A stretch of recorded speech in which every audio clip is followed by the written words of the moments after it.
프랑스인들에게 한국 빵이라고요? 차라리 게사료를 먹죠. 빵의 자존심을 지키던 프랑스인들.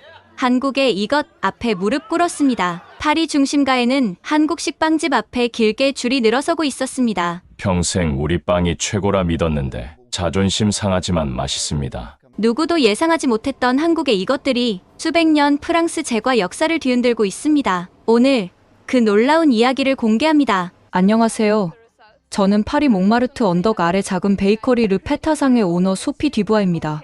저희 가게는 제 할아버지가 1948년에 문을 열어 할아버지에서 아버지로 그리고 아버지에서 저에게 3대째 이어져 내려오고 있어요. 매일 새벽 4시 저는 어둑한 빵집에 불을 켜고 오븐을 데우며 하루를 시작합니다. 밀가루 반죽을 만지는 손길은 20년이 넘었지만 여전히 그 촉감은 저에게 안정감을 줍니다. 크루아상이 오븐에서 구워질 때 퍼지는 버터 향은 제 인생의 향기예요. 하지만 최근 2년간 이 향기와 함께 불안함도 점점 커지고 있습니다. 거리 건너편에 생긴 대형 체인 베이커리는 화려한 인테리어와 다양한 퓨전, 디저트로 관광객들을 끌어모으고 있어요. 매출은 서서히 줄어들었고 2년 전 갑작스러운 심장마비로 남편 앙투안을 잃은 후에는 더욱 급격히 하락했죠. 소피, 이 차트를 보세요. 이대로라면 6개월 내에 문을 닫아야 할지도 모릅니다. 회계사 마르셀의 말에 저는 숨이 막혔습니다. 테이블 위에 놓인 붉은색 그래프는 끝없이 아래로 향하고 있었어요. 할 수 있는 게 없을까요? 대출이라도. 3개월 연속 이자 납부를 못했는데 어떤 은행이 추가 대출을 해주겠어요? 마르셀이 떠난 후 저는 창문으로 거리를 바라보았습니다. 관광객들은 제 가게 앞을 지나 건너편 화려한 체인점으로 향했어요. 100년 넘은 나무 선반, 할아버지 때부터 사용해온 오븐, 벽에 걸린 빛바랜 가족사진. 이 모든 것이 곧 사라질지도 모른다는 생각에 가슴이 아팠습니다. 아, 소피. 오늘도 똑같이 바게트 2개와 에클레어 하나로 부탁해. 매일 아침 정확히 8시 15분에 오는 단골 손님 피에르가 들어왔습니다. 근처 카페의 주인인 그는 20년 넘게 저희 가게 빵으로 아침을 시작했죠. 요즘 얼굴이 어두워 보이네. 무슨 일 있어? 괜찮아요, 피에르. 그냥 요즘 장사가 좀. 알아. 다 알아. 저 체인점들 때문에 우리 같은 작은 가게들이 다 어려워지고 있지. 내 카페도 마찬가지야. 피에르가 에클레어를 한 입 베어 물며 말했습니다. 하지만 소피, 넌 파리에서 가장 맛있는 빵을 만들어. 그건 저 대형 체인점들이 절대 따라올 수 없는 거야. 그의 따뜻한 말에도 제 마음속 깊은 곳에서는 냉정한 목소리가 들렸습니다. 맛있는 빵만으로는 더 이상 충분하지 않아. 무언가 새로운 것, 사람들의 발길을 돌릴 만한 특별한 것이 필요했습니다. 하지만 프랑스 전통 제과의 테두리에서 제가 할 수 있는 혁신이란 게 과연 무엇일까요? 그때 우체통에서 발견한 한 봉투가 저의 인생을 완전히 바꿔놓게 될 줄은 그때는 전혀 몰랐습니다. 우체통에서 꺼낸 봉투는 한국 서울에서 온 것이었습니다. 발신인은 제 사촌 니콜라였죠. 니콜라는 10년 전 한국으로 건너가 프랑스어 교사로 일하며 현지에서 결혼에 정착했어요. 소피에게 오랜만이네. 지수와 나는 내가 파리에서 열심히 가게를 지키고 있다는 소식을 들었어. 앙투안의 부고 소식은 너무 늦게 들었고 장례식에 참석하지 못해 정말 미안해. 다음 달에 지수의 가족이 주최하는 특별한 행사가 있어. 내가 잠시 파리를 떠나 서울에 와서 우리와 함께 시간을 보내면 어떨까? 공기 좀 바꾸는 게 좋을 것 같아. 티켓은 우리가 준비할게. 사랑을 담아 니콜라 앤드 지수. 편지를 읽고 나서 저는 쓴웃음을 지었습니다. 서울이라니. 가게가 이런 상황인데 어떻게 떠날 수 있을까요? 그런데도 마음 한구석에서는 작은 목소리가 들렸어요. 도망치고 싶어. 저녁 편지를 테이블 위에 두고 와인을 한 잔 따랐습니다. 창밖으로는 에펠탑의 불빛이 반짝였어요. 파리의 아름다움도 더 이상 제게 위안이 되지 않았습니다. 전화벨이 울렸습니다. 니콜라였어요. 편지 받았어? 어때? 올 수 있겠어? 니콜라, 정말 고맙지만 가게를 비울 수가 없어. 상황이 좋지 않거든. 그래서 더 와야 하는 거 아닐까, 소피?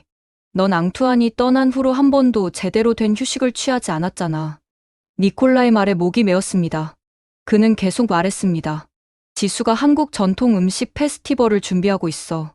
너도 알다시피 지수의 가족은 수세대에 걸쳐 전통 과자를 만들어 왔거든. 내게도 좋은 영감이 될 거야. 프랑스 제과와 한국 과자가 무슨 관련이 있겠어? 파리에만 있으면 새로운 아이디어를 얻기 힘들어. 가끔은 완전히 다른 세계를 경험하는 것이 최고의 영감이 되기도 해. 그날 밤, 저는 오랜만에 결단력 있는 결정을 내렸습니다. 2주 동안 가게를 닫고 서울로 떠나기로 한 거죠. 주방장 클레르에게 전화해 상황을 설명했고, 그녀는 기꺼이 동의했습니다. 소피, 당신에게 필요한 일이에요. 다녀오세요. 비행기 티켓을 예약하며 제 마음은 긴장과 기대로 복잡했습니다.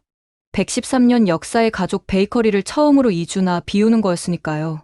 하지만 이대로는 어차피 가게를 잃게 될 거라면 떠나기 전 마지막으로 할아버지의 오래된 제과 레시피 노트를 가방에 넣었습니다. 프랑스 제과의 혼을 담은 이 노트가 머나먼 아시아에서 저에게 어떤 의미가 될지는 그때 전혀 짐작할 수 없었죠. 인천공항에 도착했을 때 저를 맞이하는 니콜라와 지수의 환한 미소가 긴 비행의 피로를 씻어주었습니다. 파리의 우아한 건축물과는 완전히 다른 서울의 현대적인 풍경에 저는 곧바로 매료되었어요. 소피, 오늘은 푹 쉬고 내일부터 진짜 서울 탐험을 시작하자. 니콜라가 제안했지만 시차 적응을 위해 저는 밖으로 나가고 싶다고 고집했습니다. 그렇게 우리는 서울의 심장부, 명동으로 향했어요. 명동 거리에 발을 들이는 순간 저는 압도되었습니다. 파리의 우아하고 여유로운 거리와는 전혀 다른 활기찬 에너지와 화려한 네온사인, 그리고 음식 냄새, 거리 곳곳에서 퍼지는 달콤하고 고소한 향기가 저를 이끌었어요. 저건 뭐지? 저는 길모퉁이에 있는 작은 갑 한 대를 가리켰습니다. 사람들이 줄지어 서 있었고 노련한 손길로 무언가를 만드는 아주머니의 모습이 보였어요. 아, 호떡이야. 지수가 웃으며 대답했습니다. 겨울철 대표 간식이지. 한번 먹어볼래? 우리는 줄을 서서 기다렸고 곶감 만든 호떡 하나를 손에 쥐게 되었습니다.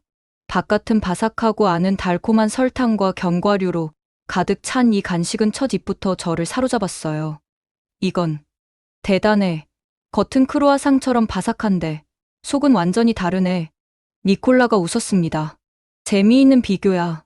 하지만 만드는 방식은 크로아상과 전혀 달라. 더 걷다가 우리는 또 다른 줄을 발견했습니다. 이번에는 특이한 모양의 금속 틀로 반죽을 굽고 있었어요. 이건 붕어빵이야. 팥이 들어간 생선 모양 빵이지. 지수가 설명했습니다. 생선 모양 빵이라고? 그것도 단팥이 들어간? 저는 놀라움을 감추지 못했어요.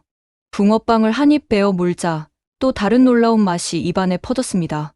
부드러운 빵 안에 담긴 달콤한 팥의 맛은 프랑스 디저트에서는 결코 경험할 수 없는 것이었어요. 이건 길거리에서 바로 만들어 파는 거네? 파리에서는 상상도 할 수 없는 일이야. 지수가 고개를 끄덕였습니다. 한국에서는 이렇게 길거리 음식이 발달했어. 특히 겨울에는 따뜻한 호떡이나 붕어빵이 인기가 많지. 거리를 걸으며 저는 계속해서 다양한 길거리 음식들을 발견했습니다. 떡볶이, 순대, 어묵, 그리고 더 많은 사람들이 줄 서 있는 호떡과 붕어빵 가판대들. 문득 비현실적인 생각이 스쳤습니다. 파리의 내 베이커리에서 이런 것들을 판다면 어떨까? 그 순간만큼은 그저 황당한 공상이었지만 제 머릿속에서 이 생각은 자리를 잡기 시작했습니다. 소피, 괜찮아? 뭔가 생각에 잠긴 것 같은데. 니콜라가 물었습니다. 응, 그냥 이 모든 게 너무 신기해서. 파리에서는 볼 수 없는 광경이야. 그날 밤 호텔 침대에 누워 저는 호떡과 붕어빵의 맛을 잊을 수 없었습니다. 파리의 내 가게와 이 활기찬 서울의 길거리 음식 문화 사이에 어떤 연결고리가 있을지 그때는 아직 명확히 그려지지 않았지만 분명 무언가가 제 마음속에서 움직이기 시작했습니다. 다음 날 아침 니콜라와 지수는 저를 서울의 전통시장으로 안내했습니다. 광장시장은 활기차고 다채로운 소리와 냄새로 가득했어요. 끝없이 이어지는 음식 가판대, 식재료 상점, 그리고 사람들의 열정적인 흥정 소리가 시장 전체에 울려 퍼졌습니다. 여기서는 모든 걸 맛볼 수 있어, 지수가 말했습니다. 하지만 오늘은 특별한 곳으로 안내할게. 지수를 따라 좁은 골목길을 지나자 작은 간판이 달린 오래된 상점이 나타났습니다. 금호당 1955년부터라고 적힌 간판 아래로 우리는 들어갔습니다. 할아버지, 제가 말했던 프랑스 제과점 주인이에요. 지수가 카운터 뒤에 있는 노인에게 말했습니다. 김 할아버지는 80대로 보였지만 그의 눈은 반짝였고 손놀림은 놀라울 정도로 정확했습니다. 그는 전통 한과와 다양한 떡을 만드는 장인이었어요. 프랑스에서 왔다고? 그럼 너도 반죽을 다루는 사람이구나. 김 할아버지가 저를 바라보며 미소 지었습니다. 그날 오후 저는 김 할아버지에게서 한국 전통 과자의 철학을 배웠습니다. 그는 호떡과 붕어빵도 만들 줄 알았지만 그것들은 상대적으로 현대적인 간식이라고 했어요. 호떡은 중국에서 온 것을 우리식으로 발전시킨 거야. 붕어빵은 일본에서 영향을 받았지. 하지만 이제는 완전히 한국 것이 되었어. 그의 설명을 들으며 저는 문화가 어떻게 서로 영향을 주고받는지에 대해 생각했습니다. 마치 프랑스 제과의 많은 부분이 이탈리아와 중동의 영향을 받은 것처럼요. 소피, 이건 호떡 반죽이야. 한번 만져볼래? 김 할아버지가 부드러운 반죽을 건네주었습니다. 저는 반죽을 만졌고 즉시 그 차이를 느꼈습니다. 프랑스 빵 반죽보다 훨씬 부드럽고 탄력이 있었어요. 밀가루, 설탕, 이스트, 소금. 기본 재료는 비슷하지만 비율과 다루는 방식이 달라 김 할아버지가 설명했습니다.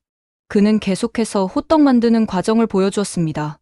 반죽을 납작하게 펴서 설탕과 견과류를 넣고 다시 접어 팬에서 구워내는 과정이었어요. 단순하면서도 효율적인 기술이 놀라웠습니다. 다음은 붕어빵 차례였습니다. 특별한 금속 틀에 반죽을 채우고 팥앙금을 넣은 후 뚜껑을 닫고 굽는 방식이었죠. 실은 원래 이 디저트들은 겨울에만 먹었어. 지수가 설명했습니다. 길거리에서 따뜻하게 먹을 수 있어서 추운 날씨에 인기가 많았지. 하지만 지금은 계절에 상관없이 인기가 있어. 김 할아버지의 손에서 나오는 호떡과 붕어빵은 전날 명동에서 맛본 것보다 훨씬 맛있었습니다. 그 비결을 물었더니 그는 간단히 대답했어요. 시간과 정성이야. 빨리 만들면 맛이 없어. 반죽이 충분히 숙성되어야 하고 속 재료도 정성껏 준비해야 해. 그 말은 제 가슴에 깊이 와닿았습니다. 프랑스 제과에서도 동일한 철학이 적용되니까요. 좋은 크루아상을 만들기 위해 버터 반죽을 숙성시키고 접는 과정이 얼마나 중요한지 저는 너무나 잘 알고 있었습니다.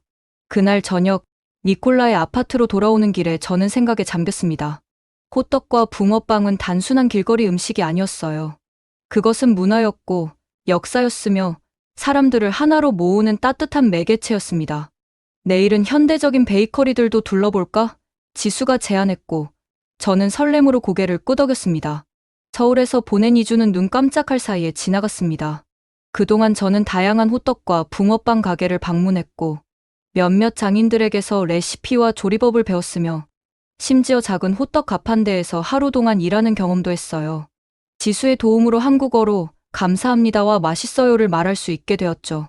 파리로 돌아오는 비행기 안에서 저는 노트북을 펴고 서울에서 적어온 모든 메모와 레시피를 정리했습니다. 그리고 대담한 계획을 세웠어요. 르페타상의 한쪽 구석에 한국의 맛 코너를 만들기로 한 겁니다. 하지만 공항에 도착하자마자 현실이 저를 기다리고 있었습니다. 가게로 돌아와 보니 또 다른 청구서 더미가 쌓여 있었고 클레르는 제가 없는 동안 매출이 더 줄었다고 보고했어요. 소피, 정말 괜찮은 거예요? 이런 상황에서 새로운 시도를 한다는 게. 클레르의 걱정스러운 눈빛을 마주하며 저는 오히려 확신이 생겼습니다. 지금이 아니면 안 돼. 우리가 변하지 않으면 그 문을 닫게 될 거야. 첫 번째 도전은 재료 구하기였습니다.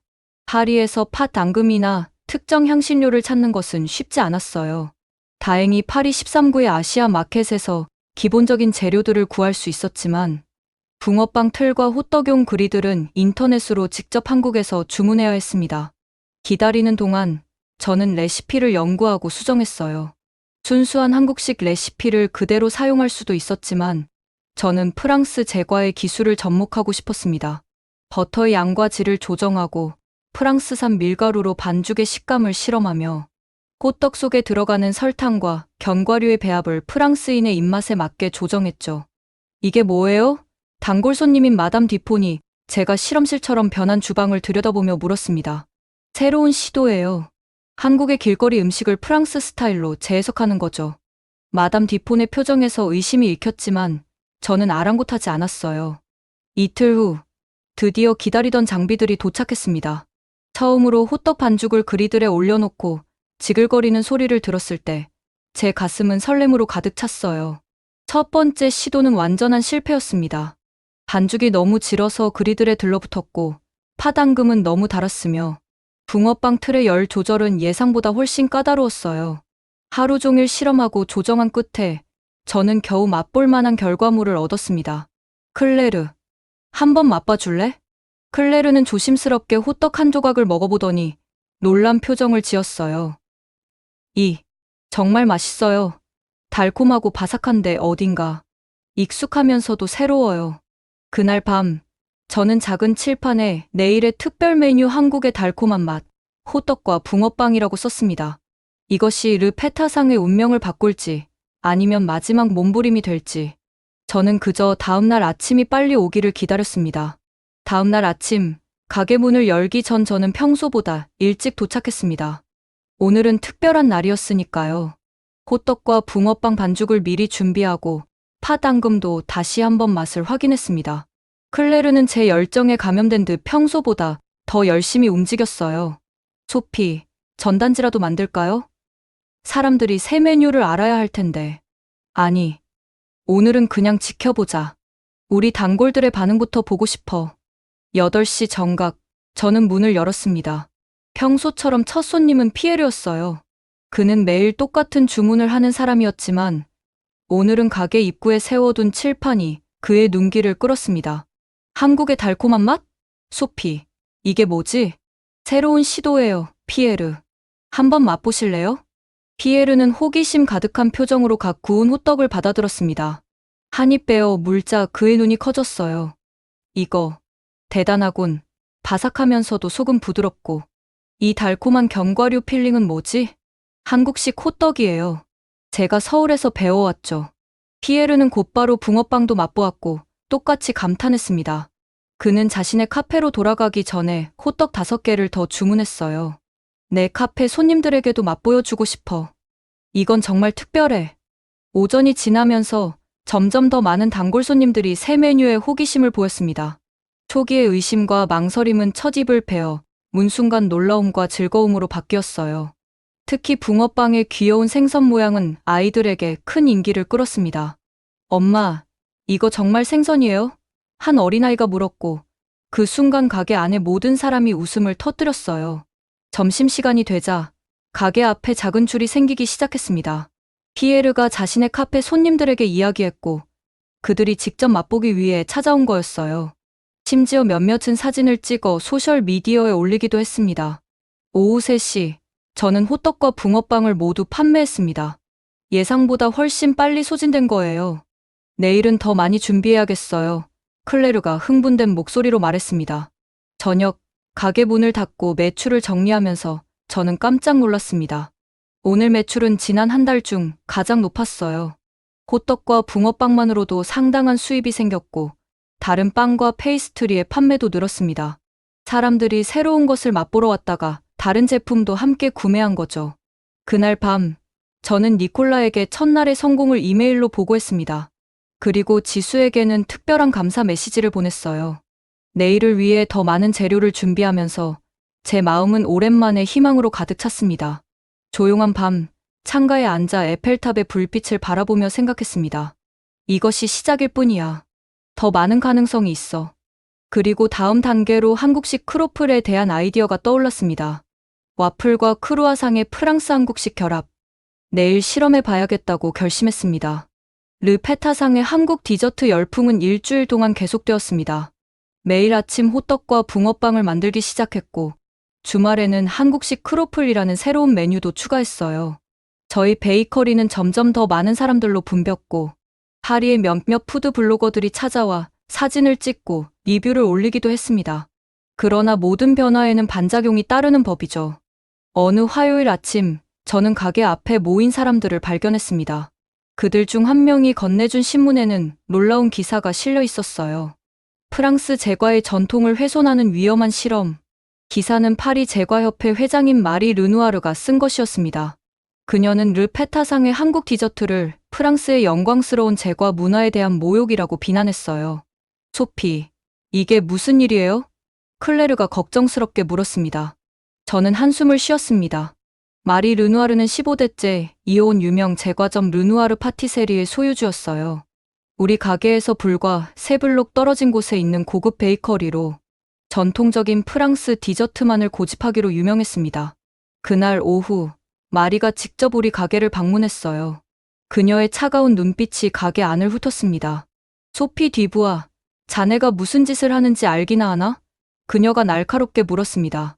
새로운 맛을 소개하고 있을 뿐이에요, 마리. 사람들이 좋아하잖아요. 자네 할아버지가 이걸 안다면? 3대째 내려온 가게에서 이런 외국 길거리 음식을 판다니. 파리 제과협회는 이런 행위를 좋게 보지 않아. 마리의 위협은 그것으로 끝나지 않았습니다. 다음 날부터 우리 가게 주변에서 전단지가 돌기 시작했어요. 진정한 프랑스 제과를 맛보고 싶다면 르누아르로 오세요. 더 충격적인 건 제가 몇몇 단골 손님들의 모습을 더 이상 볼 수 없게 된 것이었습니다. 오랫동안 우리 가게를 찾던 마담 디포는 직접 찾아와 말했어요. 소피, 당신의 용기는 존경해요. 하지만 내 가족은 3세기 동안 같은 맛의 빵을 먹어왔어요. 변화가 쉽지 않네요. 저는 밤마다 고민했습니다.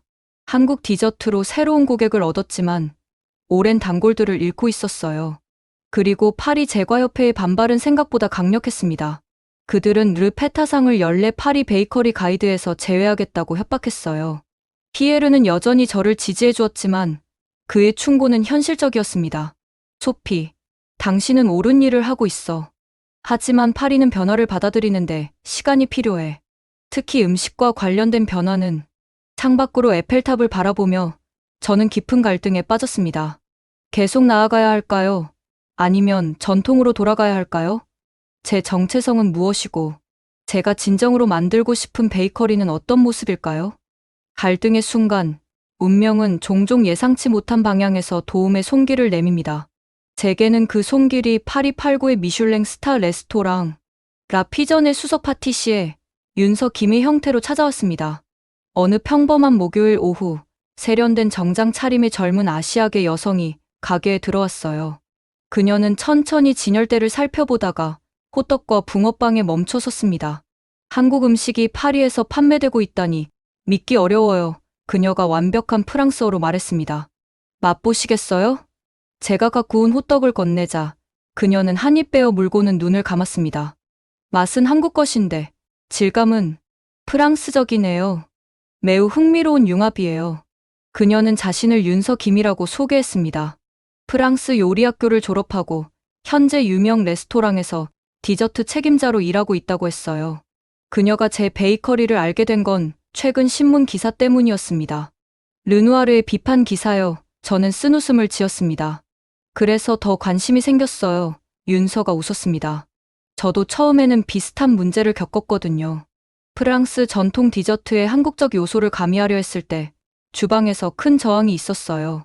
그녀는 제 실험실로 변한 주방을 둘러보고 싶다고 했고 저는 기꺼이 안내했습니다.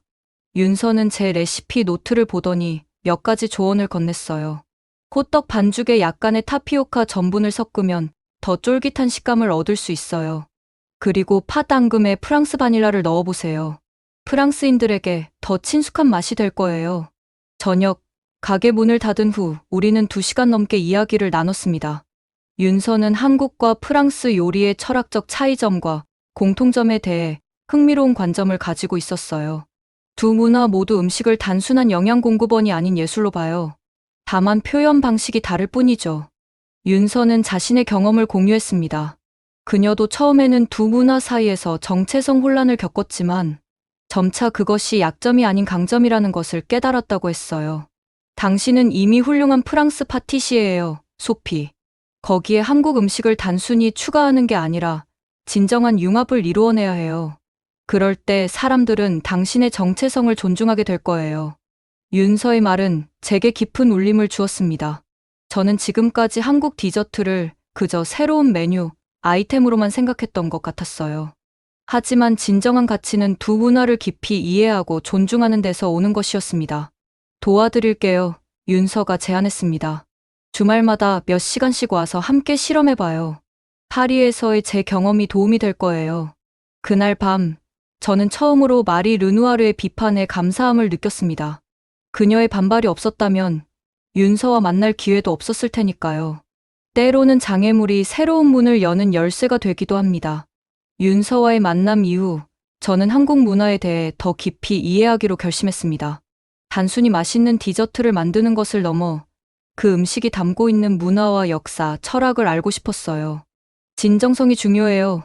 윤서는 매주 토요일 저녁 우리의 실험 세션에서 자주 말했습니다. 사람들은 단순한 모방이 아닌 진심을 느끼게 될 때 감동해요. 저는 윤서의 조언에 따라 한국어 학습을 시작했습니다. 일주일에 2번 파리 한국문화원에서 기초한국어 수업을 들었어요. 안녕하세요와 맛있게 드세요 같은 간단한 인사말부터 시작했죠. 가게에도 변화가 생겼습니다.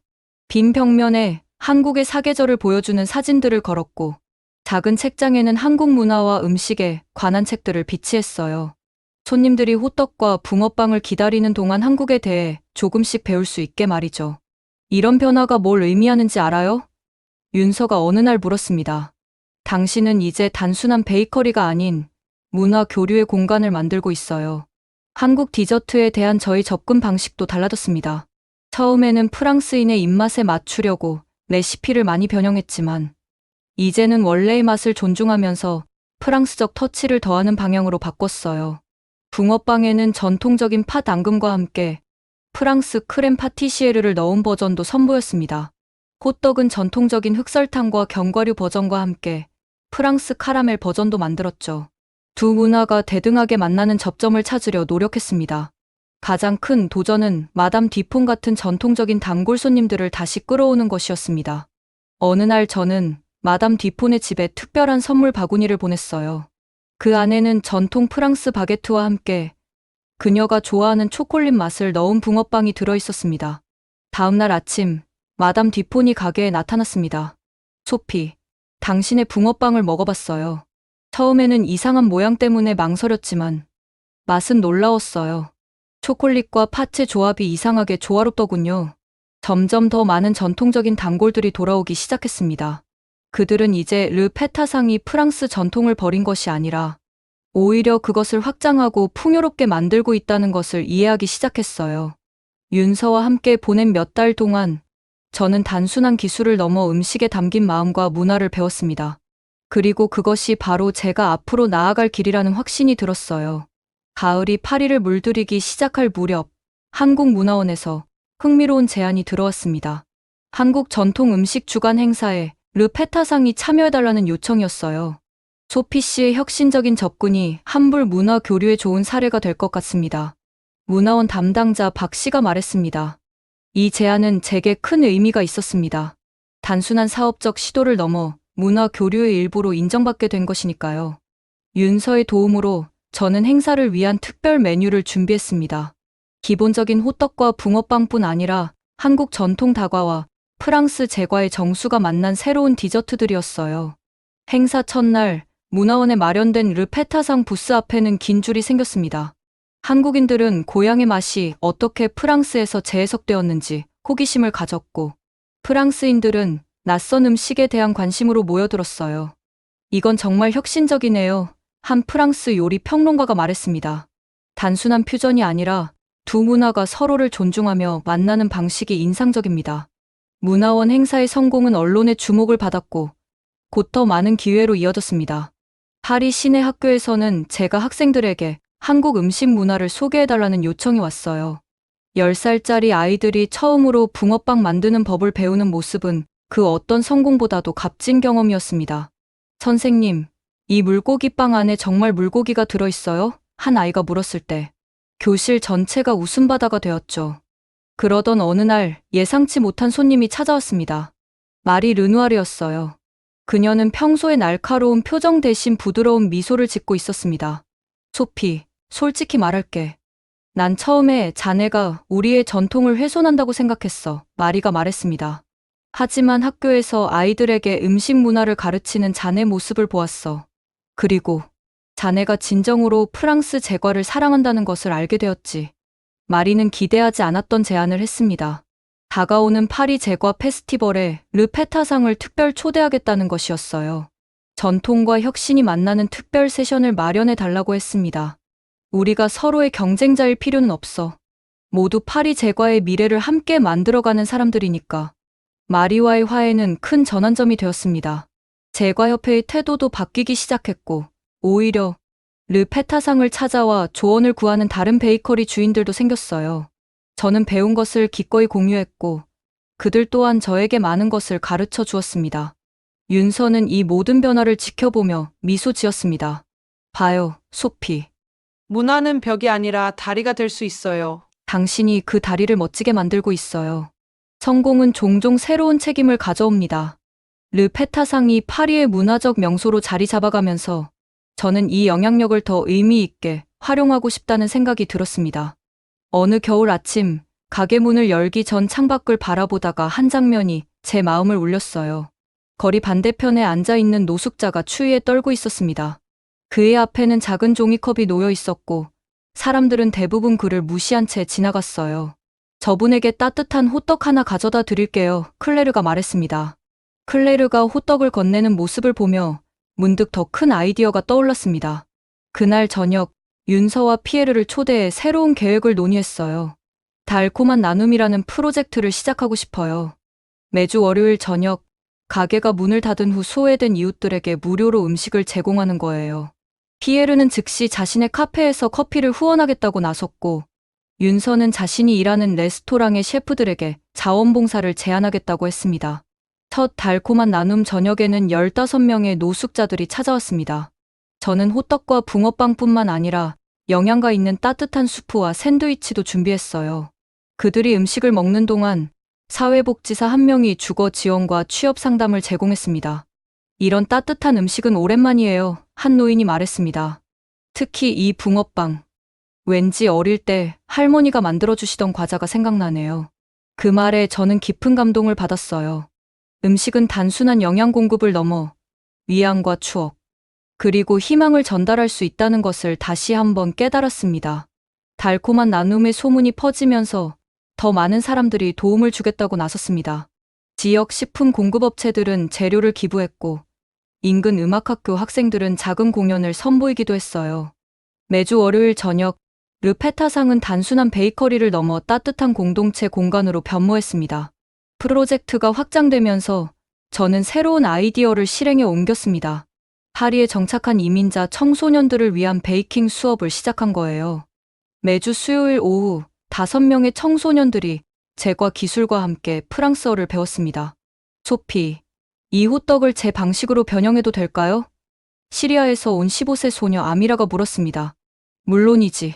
어떻게 바꾸고 싶은데? 제 고향에서는 피스타치오와 장미수를 많이 사용해요. 그걸 넣어보고 싶어요.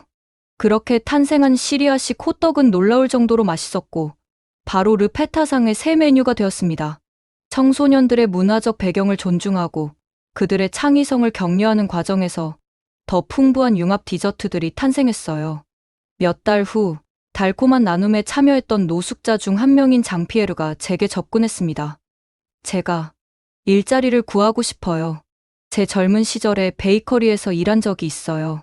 장피에르는 르페타상의 첫 번째, 두 번째 기회 직원이 되었습니다. 그의 프랑스 전통 빵 만드는 기술은 여전히 놀라웠고, 그는 호떡과 붕어빵 만드는 법도 빠르게 배웠어요. 윤서는 이 모든 변화를 지켜보며 감동했습니다. 소피, 당신은 단순히 음식 문화를 융합하는 것을 넘어 사람들의 삶을 연결하고 있어요. 이것이야말로 진정한 문화 교류의 힘이죠. 그녀의 말에 저는 새로운 깨달음을 얻었습니다. 르페타상은 이제 빵집이 아니라 다양한 문화와 배경을 가진 사람들이 함께 모여 서로를 이해하고 배우는 공간이 되어가고 있었어요. 그리고 그 중심에는 언제나 음식이라는 보편적 언어가 있었습니다. 르페타상의 명성은 파리를 넘어 프랑스 전역으로, 그리고 유럽 곳곳으로 퍼져나갔습니다. 여행 가이드북에는 파리에서 꼭 방문해야 할 혁신적 베이커리로 소개되었고, 관광객들은 특별한 경험을 위해 일부러 몽마르트를 찾아왔습니다. 어느 화창한 봄날, 가게 앞에 작은 테라스를 설치하는 공사가 한창이었습니다. 가게가 너무 작아져서 손님들이 편히 앉아 디저트를 즐길 수 있는 공간이 필요했거든요. 그때 한 방송국 밴이 거리에 멈춰 섰습니다. 소피 뒤부아 씨를 찾습니다. 프랑스 한국 문화 교류에 관한 다큐멘터리를 촬영 중인데요. TV 다큐멘터리는 르 페타상의 여정을 세상에 알리는 계기가 되었습니다. 경제적 위기에서 시작해 문화적 혁신을 통해 재탄생한 베이커리의 이야기, 그리고 그것이 지역사회에 미친 긍정적 영향까지 많은 시청자들이 감동했고 더 많은 사람들이 영감을 받았습니다. 당신의 이야기는 음식이 단순한 생존 수단을 넘어 문화와 사람을 연결하는 힘을 가지고 있다는 것을 보여줍니다. 다큐멘터리 감독이 말했습니다. 방송 이후 저는 다양한 국제 행사에 초청받기 시작했어요. 베를린 음식 축제, 바르셀로나 문화 교류 세미나, 심지어 뉴욕의 UN 본부에서 열린 음식과 평화 컨퍼런스까지. 제가 나눈 이야기는 언제나 같았습니다. 진정한 혁신은 전통을 버리는 것이 아니라 그것을 더 깊이 이해하고 확장하는 것입니다. 그리고 서로 다른 문화를 존중할 때 우리는 더 풍요로운 세계를 만들 수 있어요. 가장 놀라운 변화는 파리 제과협회의 태도였습니다. 한때 저를 비난했던 그들이 이제는 문화적 혁신상을 만들어 첫 번째 수상자로 저를 선정한 것이죠. 시상식에서 마리 르누아르는 따뜻한 연설을 했습니다. 소피 디부아는 우리에게 프랑스 제과의 진정한 정신이 무엇인지 상기시켜 주었습니다. 그것은 완벽함을 향한 끊임없는 추구와 열린 마음으로의 혁신입니다. 르 페타상은 이제 단순한 사업적 성공을 넘어 문화적 상징이 되었습니다. 가게에서는 다양한 국적의 사람들이 테이블을 함께 나누며 대화를 나누었고 달콤한 나눔 프로그램은 다른 도시들로 확산되어 갔어요. 윤서는 이제 저와 함께 두 개의 맛, 두 사베르이라는 요리책을 집필하고 있었습니다. 프랑스와 한국 디저트의 아름다운 만남을 담은 이 책은 곧 12개 언어로 출판될 예정이었죠. 그러나 모든 성공과 영광 속에서도 제 마음 한구석에는 작은 갈망이 있었습니다. 다시 한번 서울을 방문하고 싶었어요. 이 모든 여정이 시작된 그곳에서 감사의 마음을 전하고 싶었습니다. 3년. 그토록 짧으면서도 긴 시간이 흘렀습니다. 호떡과 붕어빵을 처음 맛본 그 명동거리를 다시 걷게 될 날이 마침내 왔습니다. 니콜라와 지수의 초대로 저는 한국제과협회의 특별 강연자로 서울을 방문하게 되었어요. 인천공항에 도착했을 때 저를 맞이한 것은 예상치 못한 환영 인파였습니다. 현지 언론과 제과학교 학생들, 그리고 한복을 입은 지수가 환한 미소로 반겨주었어요. 소피, 당신은 여기서 유명 인사예요. 프랑스식 호떡으로 세계를 정복한 파티시에라고요.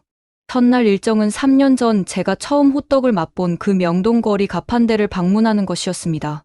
같은 자리에서 여전히 호떡을 팔고 계신 할머니는 저를 알아보지 못하셨지만 제가 그분의 호떡이 파리에서 사랑받고 있다고 말씀드리자 깜짝 놀라셨어요.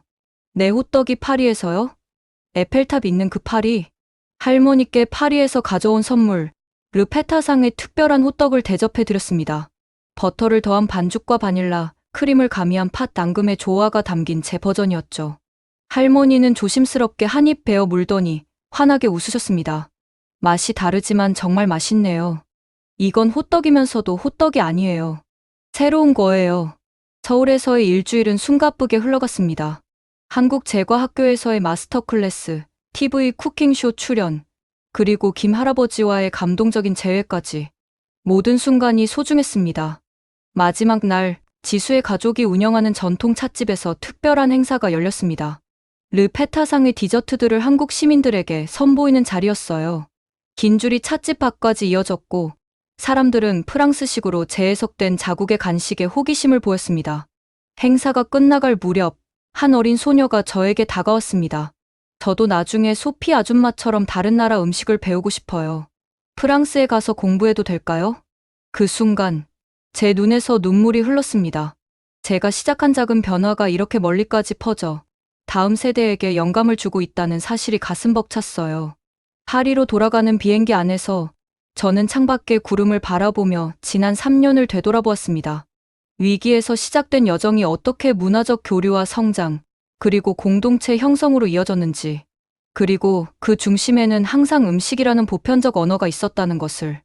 호떡 하나, 붕어빵 한 개가 제 인생을 완전히 바꿔놓을 줄은 그때는 상상조차 할 수 없었습니다. 지금까지 프랑스 파리의 작은 베이커리에서 시작된 소피의 이야기가 어떠셨나요? 위기에 처한 전통 빵집이 한국의 호떡과 붕어빵을 만나 새로운 문화적 혁명을 일으킨 이 여정이 여러분에게도 작은 영감이 되었기를 바랍니다. 여러분의 삶에도 호떡 순간이 있지 않을까요? 낯설고 도전적이지만 용기를 내어 맛보면 인생을 바꿀 수 있는 그런 순간 말입니다. 소피가 그랬듯 우리 모두 열린 마음으로 새로운 문화와 아이디어를 받아들이고 그것을 통해 더 풍요로운 세상을 만들어갈 수 있기를 바랍니다. 구독과 좋아요 부탁드립니다. 여러분의 관심이 더 많은 이야기를 찾아 나눌 수 있는 원동력이 됩니다. 지금까지 코리아 원더풀이었습니다. 감사합니다.